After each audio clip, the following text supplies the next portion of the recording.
Hi hello welcome back to the Manju ಸಿನೇರ. ಹೋದ ವರ್ಷ ಅಂದರೆ 2023ರಲ್ಲಂತೂ ತುಂಬ ಸಿನಿಮಾಗಳು ದೊಡ್ಡ ನಿರೀಕ್ಷೆನ ಮೂಡಿಸಿತ್ತು. ಅದರಲ್ಲಿ ಕೆಲವು ಸಿನಿಮಾಗಳು ವರ್ಕ್ ಆದರೆ ಇನ್ನೂ ಕೆಲವು ಸಿನಿಮಾಗಳು ಕನೆಕ್ಷನ್ ಮಾಡಿದ್ದು ಬಿಟ್ಟರೆ ಅಷ್ಟೊಂದು ಹಿಟ್ ಕೊಡಲಿಲ್ಲ. ಸೊ ಈ ವರ್ಷನೂ ಕೂಡ ಎಕ್ಸ್ಪೆಕ್ಟೇಷನ್ ಇರುವಂಥ ಸಿನಿಮಾಗಳು ಯಾವುದೆಲ್ಲ ಯಾವ್ಯಾವ ರಿಲೀಸ್ ಆಗ್ತಾ ಇದೆ ಅಂತ ನೋಡ್ತಾ ಹೋಗೋಣ. ಅದಕ್ಕೂ ಮುಂಚೆ ಒಂದು ಸ್ಮಾಲ್ ರಿಕ್ವೆಸ್ಟ್, ನೀವೇನಾದರೂ ನಮ್ಮ ಯೂಟ್ಯೂಬ್ ಚಾನಲ್ಗೆ ಫಸ್ಟ್ ಟೈಮ್ ಬಂದಿದ್ದರೆ ಸಬ್ಸ್ಕ್ರೈಬ್ ಮಾಡಿಕೊಂಡು ಸಪೋರ್ಟ್ ಮಾಡೋದನ್ನು ಮಾತ್ರ ಮರಿಬೇಡಿ ಅಂತ ಹೇಳ್ತಾ ವಿಡಿಯೋನ ಶುರು ಮಾಡೋಣ ಬನ್ನಿ. ನನ್ನ ಪ್ರಕಾರ ಈ ವರ್ಷದ ತುಂಬಾ ಹೋಪ್ ಇಟ್ಟಿರುವಂಥ ಮೊದಲನೇ ಸಿನಿಮಾ ಅಂದರೆ ಅದು ಪುಷ್ಪ 2. ಅಲ್ಲು ಅರ್ಜುನ್, ಸುಕುಮಾರ್ ಹಾಗೆ DSP ಅವರ ಕಾಂಬಿನೇಷನ್ನಲ್ಲಿ ಇರುವಂಥ ಪುಷ್ಪ 1 ಜನರಿಗೆ ಯಾವ ರೀತಿ ತಲುಪಿತ್ತು, ಎಷ್ಟು ಇಷ್ಟ ಆಯಿತು ಅನ್ನೋದು ನಿಮಗೆಲ್ಲ ಗೊತ್ತೇ ಇದೆ. ಅದೇ ರೀತಿ ಅದೇ ಮೋಟಿವಿಂದ ಪುಷ್ಪ 2 ಕೂಡ ಬರ್ತಾ ಇದೆ. ಈ ಸಿನಿಮಾನ 20ಕ್ಕೂ ಹೆಚ್ಚು ಭಾಷೆಗಳಲ್ಲಿ ಬಿಡುಗಡೆ ಮಾಡಬೇಕು ಅಂತ ಇದಾರಂತೆ. ಈ ವಿಷಯನ ಅಲ್ಲು ಅರ್ಜುನ್ ಅವರೇ ಒಂದು ಪ್ರೋಗ್ರಾಮಲ್ಲಿ ಹೇಳ್ಕೊಂಡಿದ್ರು. ಸೊ ನನ್ನ ಪ್ರಕಾರ ನನ್ನ ಲೀಸ್ಟ್ನಲ್ಲಿ ಈ ವರ್ಷದ ಬಹುನಿರೀಕ್ಷಿತ ಸಿನಿಮಾಗಳಲ್ಲಿ ಇದು ಕೂಡ ಒಂದು. ಇನ್ನು ಈ ನನ್ನ ಲೀಸ್ಟ್ನಲ್ಲಿ ಕಾಣಿಸ್ಕೊಳ್ಳೋದು ಉಪ್ಪಿ ಅವರ ನಿರ್ದೇಶನದ UI. ಈ ಸಿನಿಮಾದಲ್ಲಿ ಇವರೇ ಮೇನ್ ರೋಲ್ ಆಗಿ ಕಾಣಿಸ್ಕೊಳ್ತಿದ್ದಾರೆ. ಆಲ್ರೆಡಿ ಟೀಸರ್ ತುಂಬ ಜನಕ್ಕೆ ತಲೆ ಕೆಡಿಸಿದೆ ಆ್ಯಂಡ್ ತುಂಬ ಜನಕ್ಕೆ ಇಷ್ಟ ಆಗಿದೆ ಕೂಡ. ಈ ಸಿನಿಮಾದ ಶೂಟಿಂಗ್ ಒಂದು 70% ಕಂಪ್ಲೀಟ್ ಆಗಿದೆ ಅನ್ನೋ ಮಾಹಿತಿ ಇದೆ. ಸೊ ಈ ಸಿನಿಮಾನು ಇದೇ ವರ್ಷ ಬರೋದಂತೂ ಖಂಡಿತ. ಸೊ ನನ್ನ ಪ್ರಕಾರ ಈ ವರ್ಷದ ಬಹು ನಿರೀಕ್ಷಿತ ಸಿನಿಮಾಗಳಲ್ಲಿ ಈ ಸಿನಿಮಾ ಕೂಡ ಒಂದು. ಇನ್ನು ಮೂರನೇದಾಗಿ ನನ್ಗನ್ಸಿದ್ದು ಪ್ರಭಾಸ್ ಅವರ ಕಲ್ಕಿ ಸಿನಿಮಾ. ಈ ಸಿನಿಮಾನೂ ಕೂಡ ತುಂಬಾ ಹೋಪ್ ಇಟ್ಟಿರುವಂಥ ಸಿನಿಮಾ. ಈ ಸಿನಿಮಾದಲ್ಲಿ ಡೈರೆಕ್ಟರ್ ಅವರು ತುಂಬ ವರ್ಷಗಳ ಮುಂದಿನ ಕತೆ ಆಧಾರಿತ ಸಿನಿಮಾನ ತೋರಿಸಿಕೊಟ್ಟಿದ್ದಾರೆ. ಅಂದರೆ 1898ನೇ ವರ್ಷದ ಸ್ಟೋರಿನ ಹೇಳ್ಬಹುದೇನೋ. ಇವರ ಟೀಸರ್ ಕೂಡ ಹಾಗೇ ಇತ್ತು ಆ್ಯಂಡ್ ಅದರಲ್ಲಿ ಪ್ರಭಾಸ್ ಅವ್ರ ಜೊತೆ ದೀಪಿಕಾ ಪಡ್ಕೋನೆ ಅವರು ಕೂಡ ಇದ್ದಾರೆ. ಸಲಾರ್ ಸಿನಿಮಾದ ಮೂಲಕ ಆಫ್ಟರ್ ಬಾಹುಬಲಿ ಆದಮೇಲೆ ಒಂದೊಳ್ಳೆ ಕಂಬ್ಯಾಕ್ನ ಮಾಡಿದ್ದಾರೆ ಪ್ರಭಾಸ್ ಅವರು. ಕಲ್ಕಿ ಸಿನಿಮಾದ ಮೂಲಕ ಪ್ರಭಾಸ್ ಅವರು ಇನ್ನೂ ಎಷ್ಟು ಮಟ್ಟಿಗೆ ಹೆಸರು ಮಾಡ್ತಾರೆ ಅನ್ನೋದನ್ನ ನಾವು ವೇಟ್ ಮಾಡಿ ನೋಡಬೇಕಾಗುತ್ತೆ. ಹಾಗೆ ಈ ಸಿನಿಮಾ ಮೇ 9ನೇ ತಾರೀಕಿಗೆ ರಿಲೀಸ್ ಆಗ್ತಾ ಇದೆ. ಸೊ ಈ ಸಿನಿಮಾ ಕೂಡ ಈ ವರ್ಷದ ಬಹು ನಿರೀಕ್ಷಿತ ಸಿನಿಮಾಗಳಲ್ಲಿ ನನ್ನ ಲೀಸ್ಟ್ನಲ್ಲಿ ಉಳ್ಕೊಂಡಿದೆ. ಇನ್ನು ಮತ್ತೆ ನಮ್ಮ ಕನ್ನಡದ ಕಡೆ ಹೋದರೆ ಈ ಲಿಸ್ಟ್ನಲ್ಲಿ ಮೊದಲನೇದಾಗಿ ಚಾಲೆಂಜಿಂಗ್ ಸ್ಟಾರ್ ದರ್ಶನ್ ಅವರ KVN ಪ್ರೊಡಕ್ಷನಲ್ಲಿ ಬರ್ತಿರುವಂಥ ಸಿನಿಮಾ ಕೂಡ ಒಂದು. ಪ್ರೇಮ್ ಅವರ ಡೈರೆಕ್ಷನಲ್ಲಿ ಬರ್ತಿರುವಂಥ ಸಿನಿಮಾ. ಇವರಿಬ್ಬರ ಕಾಂಬಿನೇಷನಲ್ಲಿ ಎರಡನೇ ಸಿನಿಮಾ ಕೂಡ. ಇವರಿಬ್ಬರ ನಡುವೆ ಏನೇನು ನಡೆದಿದ್ರು ಸಿನಿಮಾ ಅಂತ ಬಂದಾಗ, ಕೆಲಸ ಅಂತ ಬಂದಾಗ ಎಲ್ಲದನ್ನ ಮರೆತು ಮತ್ತೆ ಒಟ್ಟಿಗಾಗಿದ್ದು ತುಂಬಾ ಖುಷಿ ಕೊಡ್ತು.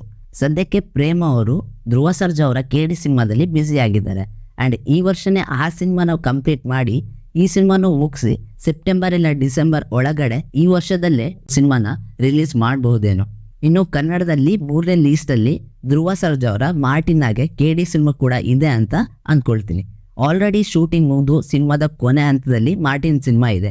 ಈ ಸಿನಿಮಾ ಹೋದ ವರ್ಷ ಅಂದರೆ 2023ನೇ ರಿಲೀಸ್ ಆಗಬೇಕಿತ್ತು. ಡೇಟ್ ಕೂಡ ಫಿಕ್ಸ್ ಆಗಿತ್ತು.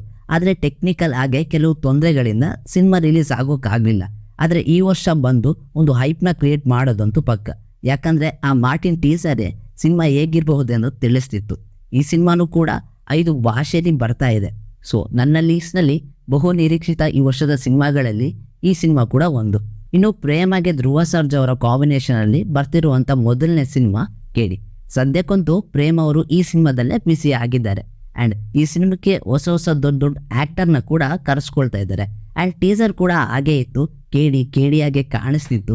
ಈ ಸರಿ ಯಾವ ಕಥೆನ ಪ್ರೇಮ್ ಅವರು ಧ್ರುವ ಅವರಿಗೆ ತಂದಿದ್ದಾರೆ ಅನ್ನೋದನ್ನ ನಾವು ಕಾದು ನೋಡಬೇಕಾಗುತ್ತೆ.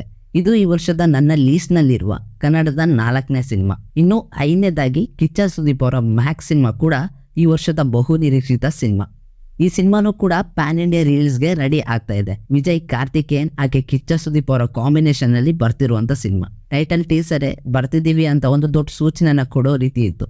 ಸೊ ಈ ಸಿನಿಮಾನೂ ಕೂಡ ಈ ವರ್ಷನೇ ರಿಲೀಸ್ ಆಗ್ತಾ ಇದೆ. ವಿಡಿಯೋ ಕಂಟಿನ್ಯೂ ಮಾಡೋಕ್ಕಿಂತ ಮುಂಚೆ ಒಂದು ಸ್ಮಾಲ್ ರಿಕ್ವೆಸ್ಟ್, ನೀವೇನಾದರೂ ನಮ್ಮ ಯೂಟ್ಯೂಬ್ ಚಾನಲ್ಗೆ ಫಸ್ಟ್ ಟೈಮ್ ಬಂದಿದ್ರೆ ಸಬ್ಸ್ಕ್ರೈಬ್ ಮಾಡಿಕೊಂಡು ಸಪೋರ್ಟ್ ಮಾಡೋದನ್ನು ಮಾತ್ರ ಖಂಡಿತ ಮರಿಬೇಡಿ. ಇನ್ನು 6ನೇ ಲೀಸ್ಟ್ನಲ್ಲಿ ಶ್ರೀಮುರಳಿ ಅವರ ಬಗೀರ ಸಿನಿಮಾ ಕೂಡ ಇದೆ.